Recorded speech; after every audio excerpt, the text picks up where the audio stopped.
बिस्मिल्लाहिर्रहमानिर्रहीम। Dear students, आज हम federal board HSC part 1 computer science model question paper का सेक्शन बी स्टार्ट कर रहे हैं। आज हम क्वेश्चन नंबर 2 का फर्स्ट पार्ट करेंगे। यहाँ लिखा हुआ है correct the following Python code segment by removing errors. अब यहाँ इस कॉलम में इनकरेक्ट कोड है और करेक्ट कोड को आपने यहाँ पे लिखना है। तो मैं पहले कोड को टाइप करके आपको दिखाता हूँ कि इसमें क्या मिस्टेक है। अब यहाँ लिखा हुआ है num1 equal to 10, num2 equal to string 5, फिर result equal to num1 plus num2 और फिर प्रिंट किया गया है रिजल्ट को। अब यहाँ पे इस प्रोग्राम को मैं अगर रन करता हूँ तो ये आउटपुट में एरर देगा कि इंटीजर और स्ट्रिंग को हम ऐड या प्लस नहीं कर सकते। तो हमने सिंपली ये करना है कि इस 5 को स्ट्रिंग से इंट में कन्वर्ट करना है। जस्ट आपने डबल कोटेशन मार्क्स को रिमूव कर देना है। अब आप इस प्रोग्राम को रन करेंगे तो ये एरर फ्री हो गया है। अब आते हैं इस प्रोग्राम के थर्ड पार्ट पे मैं आता हूँ जहाँ पे लिखा हुआ है num1 इक्वल टू 10 और num2 इक्वल टू 0।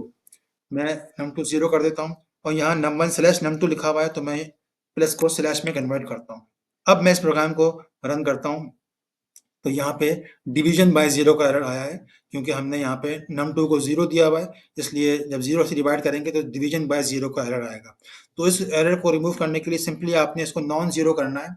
आप यहाँ पे कोई भी non zero value for example 1 दे दें और आगे कमेंट्स में लिख दें कि टू अवॉइड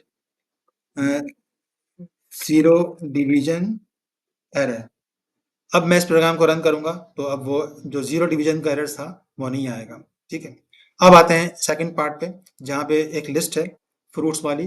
तो मैं इस लिस्ट को टाइप करता हूँ फ्रूट्स इक्वल टू इस्लामाबाद, ये पहला आइटम है इस लिस्ट का।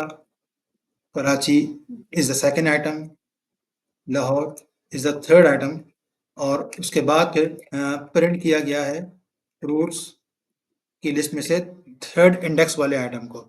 अब मैं इस प्रोग्राम को रन करूंगा तो ये एरर देगा कि इंडेक्स जो है वो आउट ऑफ रेंज है, क्योंकि हम जानते हैं कि लिस्ट के अंदर इंडेक्स 0 से स्टार्ट होती है। इस्लामाबाद की 0, कराची की 1 और लाहौर की 2।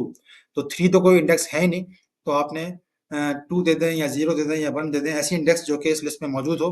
अब आप इस प्रोग्राम को रन करेंगे तो प्रोग्राम में कोई एरर नहीं होगा। उम्मीद है ये आपको समझ में आ गया होगा।